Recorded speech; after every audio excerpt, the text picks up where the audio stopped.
Bueno, eso digo yo.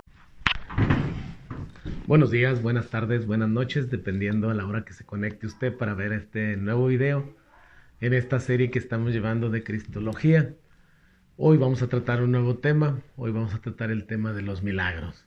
Yo soy el padre Humberto Martínez Gómez, soy párroco de la parroquia del Santuario Guadalupe y San Juan Diego en la diócesis de Parral, aquí en Ciudad Jiménez, Chihuahua. El tema de los milagros de Jesús va muy unido al mensaje, el cual tratamos en los temas 8 y 9. Este tema de los milagros es el que viene a reforzar el mensaje de Jesús. Es decir, el mensaje acompaña a la palabra, es la que le da el fundamento, el valor. En el Concilio Vaticano II, los padres de la Iglesia, reunidos ahí, usaron mucho una palabra que se llama verba gestique. Esto quiere decir que la palabra y el gesto van muy unidos. De nada nos serviría decirle a una persona que la amamos, que la queremos, que la apreciamos, si no se lo demostramos con un abrazo, con un beso, con un cariño, con un regalo, con flores, con una caricia. Los esposos son muy dados a eso. Los esposos aman a sus esposas y de eso no hay ninguna duda. Aman también a sus hijos y eso tampoco no se pone en tela de juicio. Lo que pasa es que son muy parcos en demostrar su amor, su cariño, su ternura hacia los seres que más aman. En Jesús no ocurre eso. Con Jesús los milagros siempre van acompañando el mensaje que Él trae, el mensaje de redención para todos los seres humanos. Cuando los discípulos de Juan van a preguntarle a Jesús si Él es el Mesías, el que habría de venir, o tendrían que esperar a otro, Jesús no dice si Él es o no es. Jesús simplemente dice verba gestique. Vayan, díganle a Juan que los ciegos ven, que los cojos andan, que los sordos oyen, que los muertos resucitan, y lo más importante, que el mensaje del reino de los cielos llega a los pobres. Dichosos, la bienaventuranza final termina el texto diciendo, dichosos los que no se escandalicen de mí. El tema de los milagros hoy en día, en este mundo posmodernista, pues resulta un tanto escabroso y pudiera pisar algunos callos, porque en este mundo tan racionalista, en donde todo lo queremos meter por el filtro de la razón, pues se vuelve complicado hablar de milagros que a veces no tienen una explicación lógica, sobre todo cuando todo lo queremos racionalizar, pero también existe el otro extremo, cuando todo lo queremos ver desde el punto de vista de la fe, cuando todo lo queremos ver como un maravillosismo, producto de nuestra experiencia con Dios. Entonces tenemos que tener cuidado y llegar a un punto medio, in centrum virtutis est, en el centro está la virtud. En la regularidad de nuestras ideas, de nuestros pensamientos, pues ahí brilla la razón y la fe. Así pues vamos a analizar un poco cómo podríamos abordar los milagros de Jesús que se encuentran no solamente en los 4 evangelios, sino que se encuentran en todos los libros del Nuevo Testamento, y no solamente en los libros del Nuevo Testamento, sino en toda la historia de la Iglesia. Aún hoy en día podemos descubrir muchísimos milagros que Cristo obra o que se obran a través de Cristo. Usted, yo, cualquiera de nosotros puede ser un vehículo para que el milagro que Dios tiene destinado para una persona llegue efectivamente a Él. Yo recuerdo perfectamente bien cuando estábamos en el seminario menor, una religiosa fue a darnos una plática algún día y ella nos preguntó algo que siempre he traído yo aquí en mi cabeza. Puso sus manos, sus palmas, nos enseñó sus palmas y nos preguntó, chavalitos, dijo, ¿ustedes creen que estas manos pueden hacer un milagro? Y todos respondimos que sí, sí. Y entonces dijo, a ver, ustedes muestren sus manos y mostramos nuestras manos. ¿Ustedes creen que con sus manos pueden hacer un milagro? Y contestamos, sí, también. Y luego preguntó lo más difícil, ¿y cuántos milagros han hecho? No, pues ni uno. Y aquí es donde viene la cuestionante del milagro. Los milagros en los evangelios sinópticos tienen 3 características particulares. 1, Desde el evangelio más viejo, que es el evangelio de Marcos, el milagro va progresando, como que va aumentando de valor. Marcos habla de un ciego que es curado, Mateo lo convierte en dos. De los 4,000 que han sido saciados su hambre, de repente se convierten en 5,000. Los 7 canastos que sobran de esa hambre saciada por Jesús, de repente se convierten en 12. Es decir, el milagro original tiende a irse aumentando según va pasando el tiempo y según el evangelista va escribiendo de una manera más acorde al tiempo.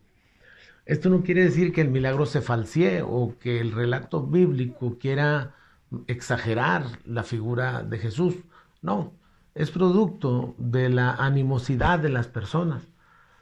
Es tanto la reverencia, es tanta la reverencia, es tanta la admiración que se tiene por Cristo, que les parece poco lo que se cuenta de Él. Y entonces empiezan ellos a contarle de una manera diferente, exaltada. Uno. Dos, los milagros parecen hacer referencia a las cosas imposibles por el solo esfuerzo humano. Es decir, por ejemplo, los milagros que hay sobre la enfermedad, sobre los muertos que resucitan, recalcan, remarcan, resaltan en la inutilidad del esfuerzo humano. Una señora tenía 12 años enferma, con flujo de sangre, y de repente tocó a Jesús. Pero antes de tocar a Jesús, el autor subraya que había gastado toda su fortuna visitando médicos que no le habían servido para nada, porque no había encontrado la salud.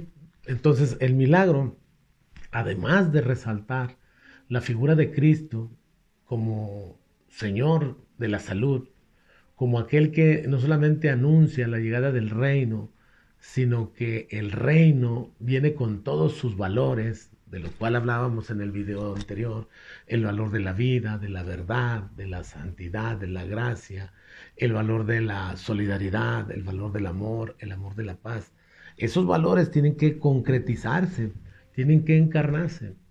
De ahí que la inutilidad del esfuerzo humano atraiga la grandeza de lo sobrenatural, de lo divino. Y tercero, el milagro es un esfuerzo de la fe de los creyentes.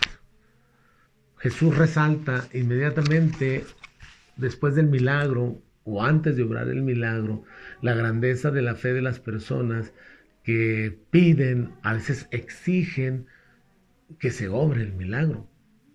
Señor, no soy digno que entres a mi casa, dice aquel centurión romano, pero si dices una palabra, cualquier palabra que tú digas, si mueves una mano, si haces un ademán, mi siervo quedará sano. Señor, mi hija está muriendo, mi hija está muerta, pero si tú vas, si la tocas, si le hablas, si le soplas, si la ves con ternura, quedará sana. Capítulo 25 del profeta Isaías es precioso. Ojalá y vaya usted al capítulo 25 del profeta Isaías.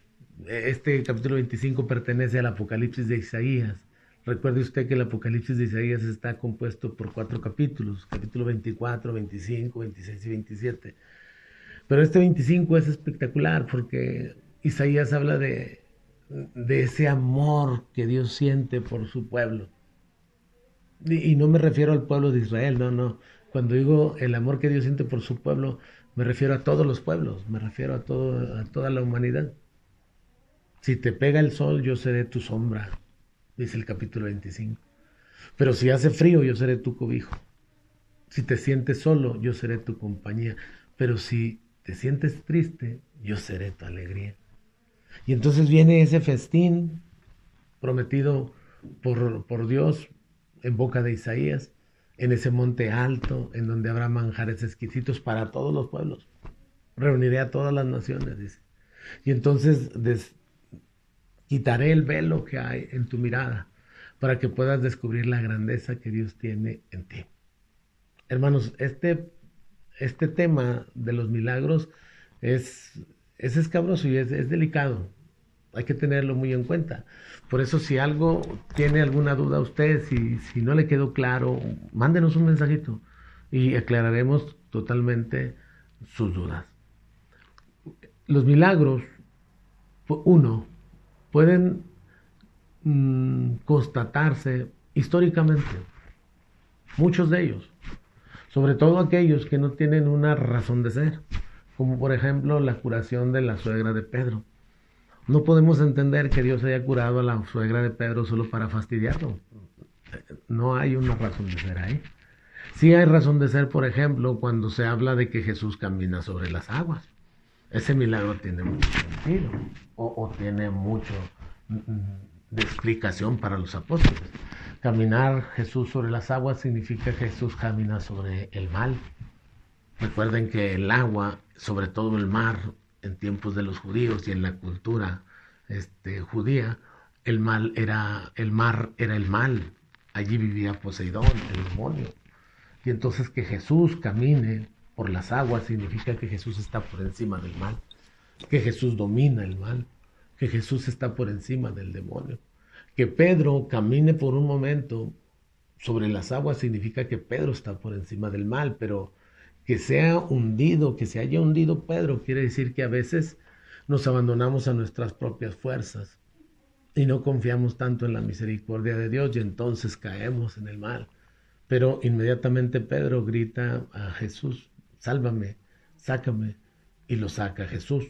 Cuando nosotros regresamos a nuestro estado original de gracia con Dios, somos salvados, somos sacados del mal, somos sacados de las aguas y somos reivindicados como hijos del verdadero Dios por quien se vive. Así pues, esta figura de los milagros, pues tendríamos que entenderla nosotros como ese acompañamiento del mensaje salvífico de Dios. Los milagros van acompañando el mensaje de Dios, como corroborando lo que Dios dice, para que se constate que lo que Dios dice se manifiesta en los milagros, en las obras. No solamente son palabras, sino son hechos que se constatan en la salvación del ser humano.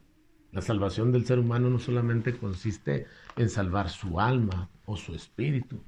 El ser humano está llamado a salvarse completamente, como persona, como ser humano. Y de eso constata también el ser salvados con salud, con gozo. Por eso Jesús echa fuera la enfermedad. Por eso Jesús devuelve la vida al que está muerto. Por eso Jesús alegra los corazones de las personas que se sienten tristes. Por eso Jesús está presente en los momentos más difíciles de nuestra existencia, en los momentos en donde parece que nos ha abandonado todo el mundo y nadie está a nuestro alrededor. Entonces ese es cuando Jesús se hace presente. Es cuando cobra sentido lo que estaba diciendo ahorita del profeta Isaías. Si el sol está ardiente, yo seré tu sombra. Si el frío te quema, yo seré tu abrigo. Si la soledad te lastima, yo seré tu compañía. Y si la tristeza te hiere, yo seré tu alegría, tu felicidad. Bueno, eso digo yo. Que tenga usted un bonito día. Gracias.